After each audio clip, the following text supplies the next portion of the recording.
네, 안녕하세요. 오늘은 K평균 군집화에 대한 개념을 한번 알아보고 실습을 통해서 직접 군집화가 되는 것까지 확인을 해보도록 하겠습니다. 네, K평균 군집화란 간단히 말하면 많은 데이터를 비지도 학습을 통해서 내가 정한 K라는 변수의 값으로 나누는 건데 보통 3개, 10개 이런 식으로 개수를 정해놓으면 그 개수에 따라서 나누는 그런 군집화를 의미를 합니다. 군집화를 통해 숨겨진 패턴을 발견하는 방법을 한번 직접 사용해 볼 거고요. 실제로 데이터를 사용하여서 어떤 식으로 군집화가 되는지, 군집화된 데이터의 특징을 어떻게 분석하면 되는지까지 바로 실습을 통해서 한번 알아보도록 하겠습니다. 이번 시간에는 정답이 없는 데이터를 분석하는 방법이죠. 비지도 학습 중에서도 대표적인 알고리즘인 K평균 군집화에 대해서 배워보도록 하겠습니다. 일단은 비지도 학습 지난번에 한번 얘기는 했었지만 다시 한번 정리를 해드리자면요. 비지도 학습 같은 경우는 모델한테 데이터를 제공을 해서 그 모델이 직접 패턴이나 구조를 찾아내는 방법이죠. 비교가 되는 지도학습은 낱말카드처럼 강아지는 이렇게 생겼다, 사과가 이렇게 생겼다 하고 정답을 알려주는 게 지도학습이었다면 스스로 정답을 찾아가는 게 비지도학습이 되겠습니다. 그래서 비지도학습에서 저희가 대표적으로 하는 것들이 군집화라는 부분인데요. 그 중에서도 K평균 군집화에 대해서 이번 시간에 진행을 해보려고 합니다. 군집 같은 경우는 말 그대로 그룹을 이루어서 그 그룹의 공통점이 보이도록 하는, 그래서 이 그룹의 이름을 저희가 클러스터라고 얘기를 하고요. 그래서 보통 클러스터링이라고도 얘기를 합니다. 예를 들어서 소비 고객들의 소비 성향을 판단할 때 나이라든지 소비 패턴이 어떻게 되는지 이런 것들을 비슷한 고객끼리 같은 그룹으로 묶는 것들, 이런 게 군집 분석의 예시라고 들을 수가 있습니다. 그 중에서도 요 K 평균 군집화가 가장 좀 자주 쓰이는데 이게 원리가 그래도 비교적 간단하기 때문에 많이 쓰인다는 점이 있습니다. 간단히 4가지 정도로 설명이 가능한데요. 데이터를 K개의 그룹으로 나눕니다. 근데 이 K는 저희가 값을 지정을 해주게 되어 있어요. 나는 4개의 그룹으로 나눌 거다 하면은 4 이렇게 설정을 할 수가 있는 방식인데요. K개의 그룹으로 나눈 다음에 그룹의 중심점을 계산해서 새로운 데이터들을 그 중심점 중에서 제일 가까운 곳에 배정을 합니다. 그래서 데이터를 또 확인해서 중심점 주변에 배정하고 이렇게 하는 과정을 계속 여러 번 반복을 하다가 배정된 위치가 변경되지 않을 때까지 반복을 해서 나가는 형태로 정리되는 방식입니다. 요 K평균 군집화 같은 경우에는 원리가 단순하고 직관적이어서 이해하기가 굉장히 좀 수월하고요. 계산 속도도 빨라서 좀 큰 규모의 데이터를 가지고 있을 때도 확인이 조금 수월하다는 그런 장점이 있습니다.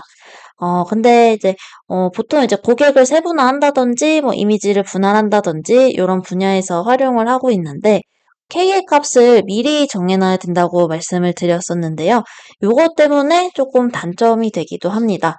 왜냐하면 K 값을 나는 3으로 했는데 그 군집이 6개로 나눠지는 게 조금 더 수월하다든지 분석에 있어서 그런 것들을 저희가 스스로 판단을 해야 되고 모델은 그거에 정해진 대로 하다 보니까 그 적절한 K 값을 찾는 게 쉽지가 않습니다. 그래서 그 부분에 조금 단점으로 작용을 할 수 있고요. 그거를 보완하기 위해서 중심점의 위치를 좀 개선하는 그런 방법을 쓰는 때도 있습니다. 그리고 요 K 평균 군집화 같은 경우는 데이터가 둥근 형태로 이렇게 분포가 되어 있을 때 제일 분석이 잘 된다고 좀 알려져 있는데요. 데이터가 이것보다 조금 더 복잡한 형태로 구성되어 있을 때는 이 모델로 분석을 하는 게 성능이 조금 떨어질 수 있습니다. 그리고 다른 알고리즘을 적용하는 게 오히려 더 좋을 때도 있기 때문에 내가 가지고 있는 데이터에 맞는 방법을 선택하셔야 됩니다. 그리고 또 이 K 평균 군집화 같은 경우에는 이상치에 조금 민감한데 뭔가 좀 이상한 값이죠. 데이터가 뭔가 문제가 있을 경우에는 결과가 왜곡될 수도 있어서 전처리가 좀 반드시 필요하다라고 이해를 해주시면 좋을 것 같아요. 그래서 아무튼 그래도 이제 K개의 그룹으로 나눌 때 좀 배정하는 과정이 속도가 좀 굉장히 빠르고 단순하다는 거, 대신 K 값을 잘 조정해줘야 하고 데이터 전처리 과정이 필요하다는 것 정도를 이해하시면 되겠습니다. 네, 그러면 오늘도 캐글 사이트에서 데이터 다운받은 뒤에 진행을 해보도록 할 텐데요. 오늘은 이제 소비 패턴 관련된 거를 보려는 거라서 고객 데이터를 다운받을 수 있는 데이터셋을 좀 검색해서 사용하도록 하겠습니다. 저는 이제 이전에 받았던 그게 있어서 바로 검색어가 완성이 됐는데요. 홀세일 커스터머 데이터셋이라는 제가 지금 여기 드래그한 부분에 이 이름으로 캐글 사이트에 검색을 해주시면 되고요. 처음에 검색 결과가 저랑 조금 다르게 보이실 수도 있습니다. 이렇게 됐을 때는 이쪽에 항목 중에서 데이터셋이라는 이렇게 나오는 이 데이터셋 부분을 선택해 주시면 되고요. 제일 첫 번째 나오는 이 자료를 다운받을 예정입니다. 이 그림 같이 확인해서 다운받아 주시면 되고요. 오른쪽에 있는 다운로드 버튼과 그리고 아래 두 번째, 저희는 뭐 다른 곳으로 가져가서 쓸 게 아니라 압축된 파일로 받아서 사용할 것이라서 이 zip 파일로 다운받고 이 파일을 압축 해제해서 사용해 주시면 되겠습니다. 저도 압축을 풀고 사용해 보도록 할게요. 압축을 풀으셨으면 이제 오렌지 3로 이동을 하셔서요. 파일로 불러오도록 할게요.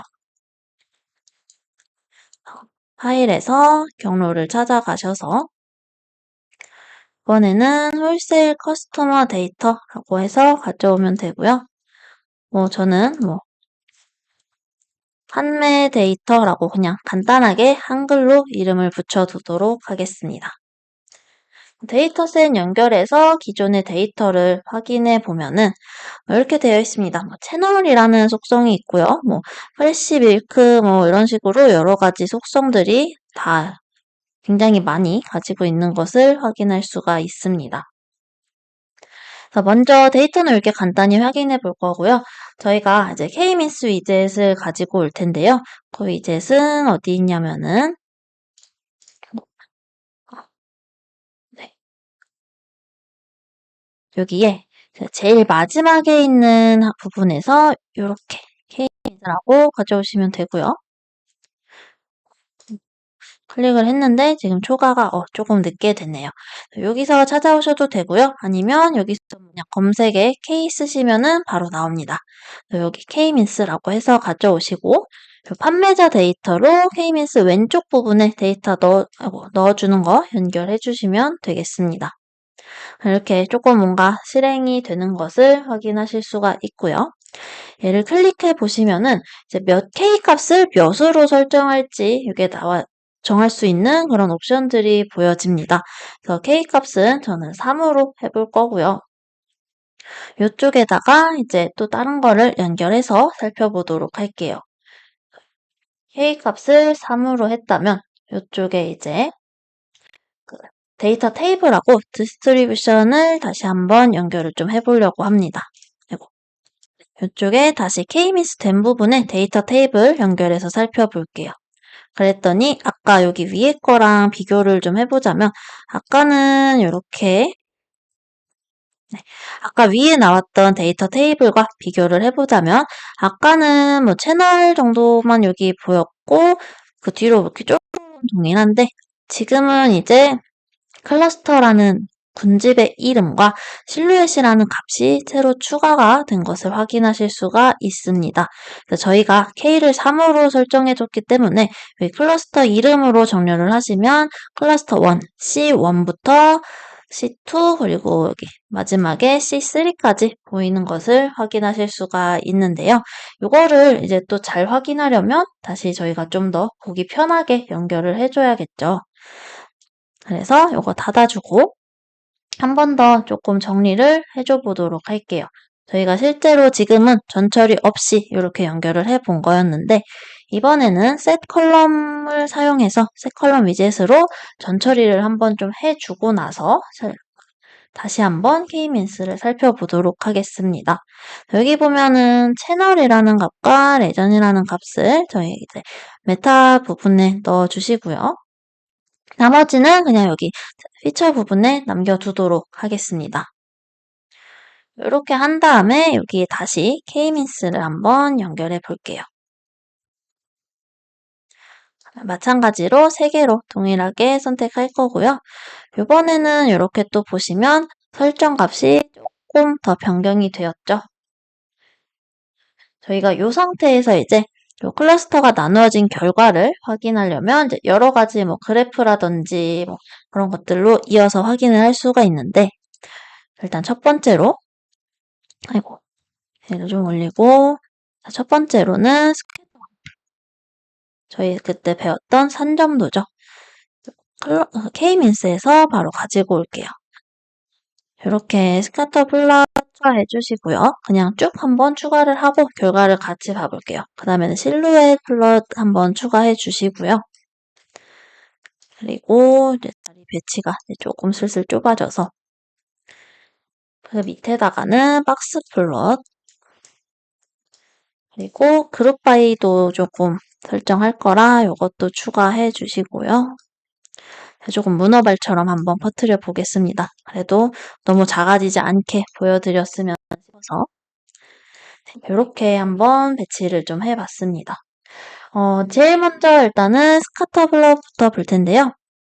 여기에서 속성 부분을 뭐 프레쉬랑 밀크로 해놓고 컬러를 클러스터로 변경해서 보도록 하겠습니다.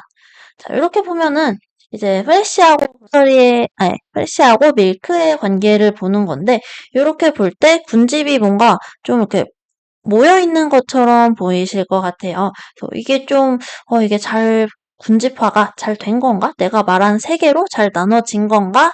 하는 의아함이 조금 생기실 것 같은데요. 이렇게 보이는 데에는 또 이유가 있습니다. 저희가 지금 변수가 계속 이제 사용되는 게 여기 보시면은 이렇게 많이 있는데요. 그 중에서 2개의 값만 가지고 지금 2D 화면, 그러니까 평면으로 투영해서 보고 있습니다. 그래서 그렇기 때문에 6개로 군집화를 했을 때의 결과를 이렇게 지금 2개만 가지고 확인할 때는 좀 겹쳐 보인다던가 잘 안 되게 보이는 그런 현상이 조금 보일 수가 있습니다. 일부 고객은 지금 뭐 여기 7만대에 위치하는 고객들도 있고요. 이렇게 조금 한쪽 구석에 조금 몰려 보일 수도 있는데, 이제 구형의 클러스터를 가정하고 있기 때문에 K-means는 이거는 지금 평면으로 보는 거라 표현에서 한계점이 조금 있기는 하다. 이렇게 이해를 하시면 되겠습니다. 그래서 요 그래프로 산정도로 보기에는 잘 안 보이는 것처럼 보이고요. 군집이 진짜 의미가 있는지는 그래서 아까 저희가 추가했던 실루엣이라던가 뭐 아니면 박스플롯이라던가 이런 것들로 확인이 좀 필요합니다. 그래서 눈에 보이는 거하고 실제 군집화가 된 그것을 확인하는 게 조금 다를 수도 있다라는 부분을 알고 분석을 하시면 좋을 것 같습니다. 그 다음에는 한번 실루엣 플롯을 볼 텐데요. 실루엣 플롯을 볼 때는 이렇게 내려서 밑에까지 이렇게 쪼르륵 보시면 됩니다. 지금 보시면 왼쪽에 이제 군집이 잘 나눠졌는지를 보여주는 그래프로 판단을 하시면 되는데, 여기 그룹핑을 클러스터로 수정을 좀 할게요. 그러면 왼쪽에 이제 C1과 C2 그리고 C3 이렇게 군집 나눠진 거마다 볼 수 있는 모습이 보여지는데요. 왼쪽에 속성들 중에서 저희가 이제 클러스터로 나눈 거를 볼 거라서 각 군집별로 실루엣 값을 확인해서 뭐 특정 지역에서 혹은 뭐 특정 채널이 군집에 얼마나 소속되는지를 확인하실 수도 있고요. 쇼인 그룹을 눌러져 있는 상태라서 지금 클러스터별로 보이는 상태입니다. 요거를 꺼주시면 이렇게 뭐 그거랑 클러스터랑 상관없이 확인이 되고요. 또 요것도 뭐 필요한 상황이 있을 수 있습니다. 그리고 뭐 막대 두께 같은 경우는 그냥 뭐 얼마나 두껍게 혹은 뭐 얼마나 얇게 볼 건지여서 이거를 변경시킨다고 해서 뭐 해석에 뭐 영향을 미치는 뭐 두껍게 봤을 때는 해석이 달라지고 당연히 그러면 안 되겠죠. 요거는 그냥 시각적인 거를 조절하는 부분이다라고 보시면 되고요. 옆에 어떤 것들을 표시하는 어떤 라벨을 표시할지도 설정하실 수가 있습니다. 자, 그리고 이제 보이는 요 X값이 실루엣의 개수인데요. 요게 이제 좀 0에 가까울수록 음수일지 0인지 혹은 뭐 양수인지에 따라서 해석을 조금 하실 수가 있어요. 그래서 0에 가깝다면 조금 애매하다라고 해석을 하시면 되고요. 플러스 쪽, 그러니까 양수에 가까이 갈수록 군집화가 잘 되었다. 그리고 음수일수록 좀 다른 군집에 더 가까운 거다. 그래서 군집화가 좀 덜 된 부분이다. 이렇게 해석을 하시면 되겠습니다. 지금 보면은 대부분 여기 조금 밑에 조금 빼고는 0에서 0.5 사이의 값으로 분포가 되어 있죠. 그래도 군집 품질은 보통인데 여기 이렇게 조금 두껍게 보면 0 쪽에 분포하는 몇몇의 값들도 보입니다. 여기 있는 값들 같은 경우에는 조금 애매한 값이다 라고 이해를 하시면 되고요. 빨간 그룹 같은 경우도 뭐 잘 분포가 되어 있는데 음수력이 조금 더 많아지고 있죠. 그래서 그래도 안정적이기는 하지만 요 양이 안정적이기는 하지만 요쪽 부분은 조금 아닐 수도 있다. 여기는 좀 덜 된 부분이 일부 있을 수 있다라고 해석을 하시면 되겠습니다. 그리고 요 C3 세 번째 그룹 같은 경우는 조금 애매하죠. 이제 음수 쪽에 속하는 부분이 많기 때문에 이제 요 값들이 실루엣의 평균을 나타내는데요. 실루엣 평균 자체도 지금 세 번째 그룹 같은 경우는 음수로 간 것을 확인할 수가 있습니다. 그래서 여기는 이제 좀 구분을 하기는 했지만 조금 애매한 게 또 있다라는 것을 저희가 해석하시면 되겠습니다. 그래서 실루엣 플롯은 이런 정도로 살펴보시면 되고요. 그 다음으로는 이제 박스 플롯을 한번 살펴볼게요. 지난번에도 그 와인 예제 하면서 살펴봤었는데 이번에는 또 어떻게 다르게 확인할 수 있는지 한번 해보도록 하겠습니다. 왼쪽에 옵션 부분에 바리에이블에서 프레쉬로 선택을 한번 해볼게요. 프레쉬 선택을 하고 그러면 이제 신선식품의 지출액을 의미하는 변수이고요. 이거를 기준으로 군집마다 얼마나 구매를 하는지 프레쉬 신선식품 항목을 그리고 서브그룹에 클러스터를 선택해 주시면 이렇게 클러스터별로 볼 수가 있습니다.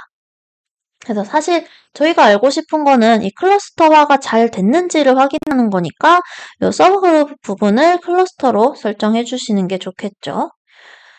자, 그 다음에 디스플레이 부분에서 여기에 이제 compare mins라고 체크를 했기 때문에 각 그룹의 평균으로 비교할 수 있도록 현재 보이는 상태입니다. 그래서 여기 보시면은 이제 프레시 항목에서 C1, C2, C3가 어떤 차이를 보이는지를 조금 보실 수가 있는데요. 그래프 이쪽에 보이는 숫자가 이제 이 앞부분이 군집의 평균이고요. 뒷부분이 표준 편차를 의미합니다. 그래서 C1 그룹 같은 경우에는 지금 신선식품의 매출액이 굉장히 제일 적은 그룹이죠. 그래서 이쪽 그룹 같은 경우는 신선식품을 잘 사지 않는 고객층이다 라고 이해를 하시면 되고요. C2 그룹은 뭐 엄청 많지는 않지만 그래도 적당한 분포를 보이는 것을 확인하실 수가 있습니다. 그래서 적당히 소비하는 뭐 일반적인 고객이다 라고 보시면 되고 C3 같은 경우는 프레시 지출이 지금 굉장히 많죠. 그래서 여기는 뭐 또 일부는 뭐 10만 단위 이상으로 확인이 되기도 하고요. 그래서 뭐 아마 뭐 호텔이라든지 뭐 레스토랑 같은 그런 뭔가 식품 관련된 업무를 보는 고객일 가능성이 높게 확인이 됩니다. 또 여기에서 아래 보이는 아노바라는 값은요, 이제 세 분집의 차이에 대해서 통계를 내주는 건데요. 여기 이제 P 값을 가지고 저희가 통계적으로 유의미한지 아닌지를 나타냅니다.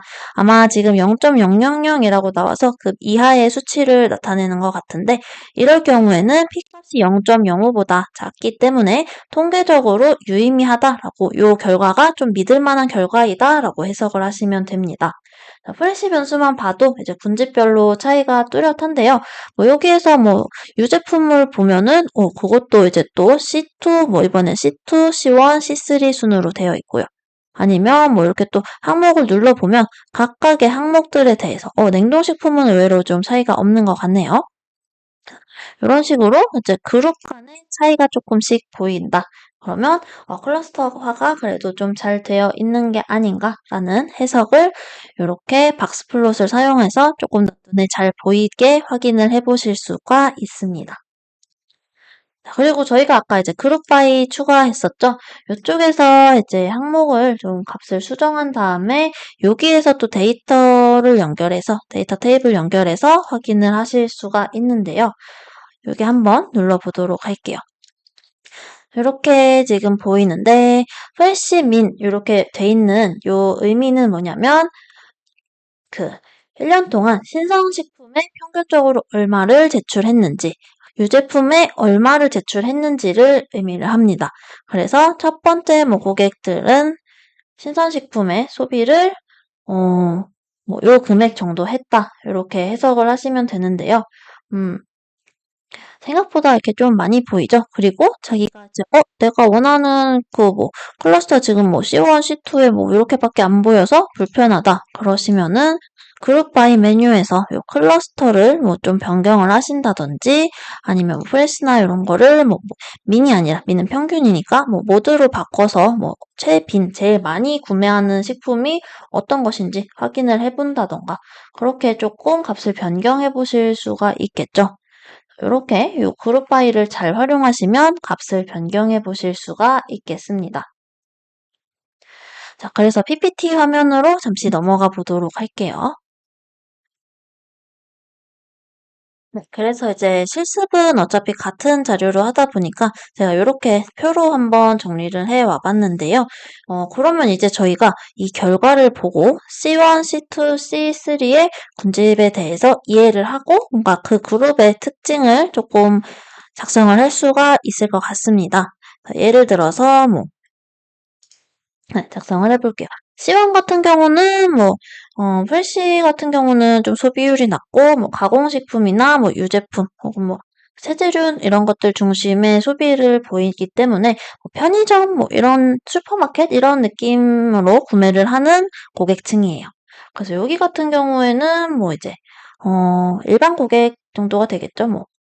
일반이라고 한번 적어보도록 하겠습니다. 그리고 C2 같은 경우에는 식자재를 그래도 이제 꽤 소비를 하는 편이에요. 그 대신에 다른 부분들이 매운아즘이라든지 보통 낮은 경향을 좀 보이고 있기 때문에 여기 같은 경우는 식당이라든지 이런 그룹들이 조금 주를 이루고 있을 것이다 라는 예측을 저희가 해볼 수도 있고요. 세 번째 같은 경우는 대부분의 항목의 구매율이라든지 금액이 굉장히 높은 것을 확인하실 수가 있습니다. 여기 같은 경우는 이제 고지출 집단이 될 텐데요. 대형 유통하는 업체라든지 아니면은 프리미엄 고객, VIP, VVIP 이런 것들 그룹이라고 얘기를 할 수가 있겠죠. 구매 비용이 상당히 높으니까요. 자, 그러면 이렇게 분석을 하면 저희가 어떤 거를 위해서 분석을 하냐?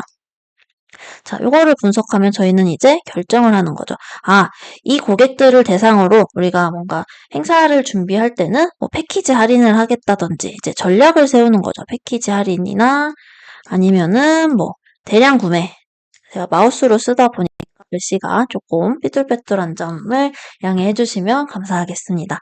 패키지 할인이나 대량 구매할 때 프로모션이나 그런 위주로 행사나 마케팅 전략을 세울 수가 있을 거고요. 두 번째 그룹을 타겟으로 행사를 준비한다면 신선이나 냉동식품 같은 유통 서비스를 좀 강화하는 방법이 이제 식당 같은 경우는 이제 구매가 많은데 이거를 다 바리바리 싸들고 가거나 이런 게 좀 어려우니 배송이라든지 이런 행사를 하면은 이 C2 군집에 속하는 고객들의 구매를 조금 유도할 수가 있겠죠. 또 세 번째 같은 경우는 이제 VVIP 고객이기 때문에 특별히 멤버십이라든지 맞춤형으로 뭔가 요번에 어떤 게 좀 필요하실까요? 이렇게 해가지고 유입을 조금 더 하고 고객 유치를 할 수 있는 그런 마케팅 전략들을 저희가 새로 수립할 수가 있을 겁니다. 그래서 저희가 군집화를 할 때는 이렇게 뭐 그룹마다의 특징을 활용해서 뭔가 좀 더 필요하다거나 그런 상황에 이 평균 군집화를 사용하시면 되겠습니다. 자, 그래서 오늘은 K평균 군집화에 대해서 실습을 해보고 실제 소비 패턴을 가지고 고객을 분석하는 예제를 한번 같이 해보는 시간을 가졌습니다. 네, 오늘 배운 내용 정리하면서 마무리하겠습니다. 오늘은 K평균 군집화에 대한 개념을 한번 알아보았고요. 데이터를 이제 그룹으로 나눴을 때, 예를 들어 3개로 나눴을 때 그 그룹들이 어떤 공통점을 가지고 군집화가 되었는지 그런 패턴을 한번 찾아보았습니다. 실생활 데이터를 사용해서 실습을 진행하면서 다른 분야에서도 응용할 수 있도록 실습 함께 진행해 보았습니다. 네, 오늘도 고생하셨습니다.